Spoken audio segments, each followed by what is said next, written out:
Bonjour à tous et bienvenue dans cette nouvelle gazette du SCMM. Au sommaire, pour ce début 2024, un bilan de ce que nous avons régulé en 2023, un zoom sur le recours aux forces de l'ordre en mer, un retour sur l'exercice sauvetage maritime de grande ampleur Brest 2024, l'occasion de vous parler du centre de traitement de crise de la préfecture maritime.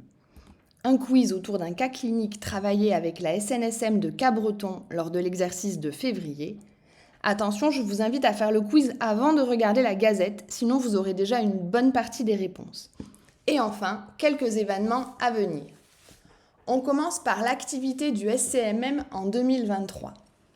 218 dossiers régulés, 34 SMUR maritimes déclenchés et 19 accidents de plongée traités, les chiffres sont stables. Notre activité se concentre surtout entre mai et septembre, donc n'hésitez pas à revenir aux formations niveau 1 et 2 avant l'été. Dans ce qu'on régule, on a à peu près 50% de dossiers d'aide médicale en mer. La moitié est pré-régulée par le CCMM et l'autre moitié est issue de boucles courtes directement avec le CROSS. L'activité de sauvetage augmente chaque année.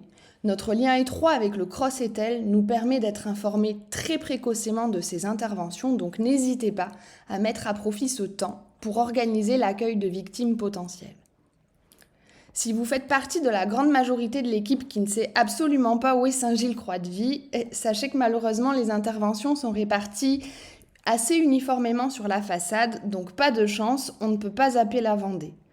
Néanmoins, le 17 et le 56 restent nos zones d'intervention privilégiées à connaître. Et pour le reste, n'hésitez pas à vous aider des cartes SCMM disponibles en régulation.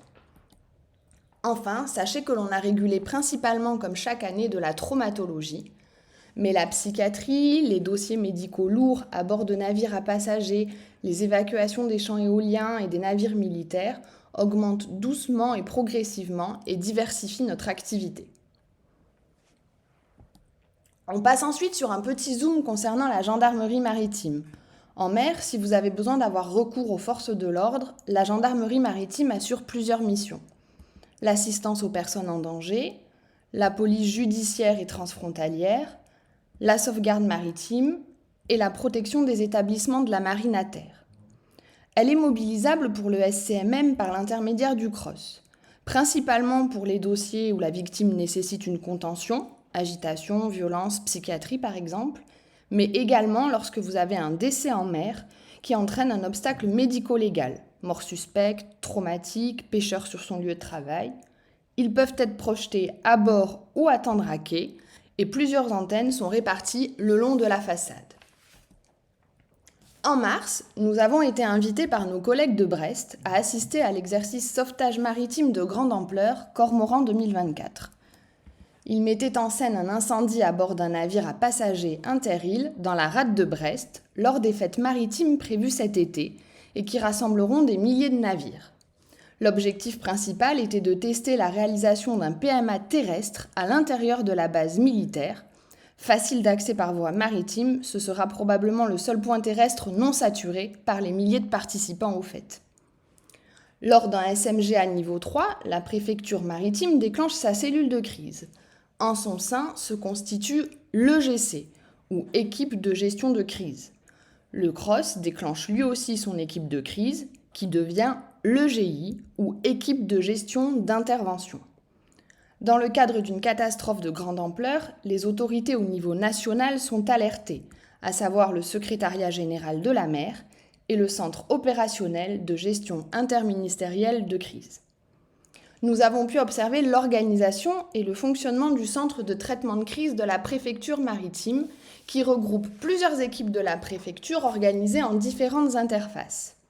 Une communication, cartographie, liaison avec l'EGI du CROSS, une autre logistique et anticipation, une interface pour la terre en lien avec la préfecture terrestre, mais aussi des équipes extérieures avec des représentants de la gendarmerie maritime et bien sûr des représentants des équipes de secours avec un médecin régulateur du SCMM 29 et des représentants des marins-pompiers et du SDIS. Les outils de communication sont multiples, téléphonie, internet, murs d'images, un bon vieux tableau blanc simple mais efficace, et 2 portails numériques majeurs sont utilisés pour communiquer, Hermès, qui rassemble tous les acteurs en mer, et Synergie, qui permet le lien entre la préfecture maritime et terrestre afin d'anticiper l'accueil à quai. Le centre de traitement de crise est sous l'autorité du chef EGC, un responsable de l'aide médicale en mer à la préfecture, et bien sûr l'ensemble de la catastrophe est sous l'autorité du directeur des opérations de secours, le préfet maritime. La réalisation de briefings réguliers, rassemblant un représentant de chacune de ces interfaces, permet une meilleure appréhension de la crise, de cibler les mesures clés à mettre en place et de fluidifier la circulation d'informations entre les différents intervenants. Le médecin du SCMM 29 projeté au CTC a un rôle clé. En cas de catastrophe sur notre secteur, il sera notre représentant à la préfecture. Il permettra d'avoir des informations cruciales le plus précocement possible, mais également de porter nos demandes. Déclenchement de pleurs secs, des demandes de l'OPSM, renforts zonaux ou extrazonaux. Pour cela, nous devons donc être en contact permanent avec lui, soit par Hermès, soit par des points téléphoniques réguliers, les deux, en tout cas ne pas briser ce lien. Attention, certaines infos qui peuvent parfois nous sembler secondaires dans l'urgence sont primordiales pour lui, car l'enjeu médiatique est majeur pour le CTC. Exemple, la présence d'enfants, de patients fragiles handicapés, de patients décédés sont des informations pertinentes à lui communiquer le plus tôt possible. Les derniers rétextes ont montré à quel point nous coupions cette communication dès que les évacuations commençaient. Alors maintenant que vous savez où et comment il travaille, ne l'oubliez plus. On enchaîne avec le quiz spécial Cas clinique SNSM. Il est encore temps de faire une pause et d'aller faire le quiz sur l'application. Allez, on vous laisse quelques secondes, des petites photos. Tant pis, voilà les réponses. Et oui, le jet ski peut entraîner des accidents graves, même s'il reste rare. Les passagers arrière qui chutent lors d'une accélération, souvent les jambes écartées, reçoivent une insufflation brutale d'eau à haute pression à cause du propulseur hydraulique. Cela entraîne des lésions de surpression au niveau du périnée et notamment des organes creux, rectum, vagin, vessie. Les lésions peuvent être d'autant plus graves s'il n'y a pas de combinaison néoprène de protection adaptée. Rare mais typique, il faut y penser. Comme pour toute intervention en mer, on n'oublie pas de réchauffer et comme à chaque exercice SNSM, les échanges sur l'installation à bord ont été très riches.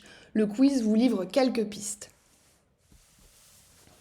Voilà, on termine par le programme des mois à venir. Prochain niveau de réécoute de bande le 18 avril. Mai et juin verront un niveau 1 et un autre niveau 2. On vous présentera le lot PSM en cours de constitution courant juin. Et début octobre, on réalisera avec le CROSS un exercice cadre sur table en cellule de crise, sauvetage maritime de grande ampleur, en vue de se préparer au départ du Vendée Globe le 10 novembre. Voilà, c'est tout pour ce début d'année. À bientôt!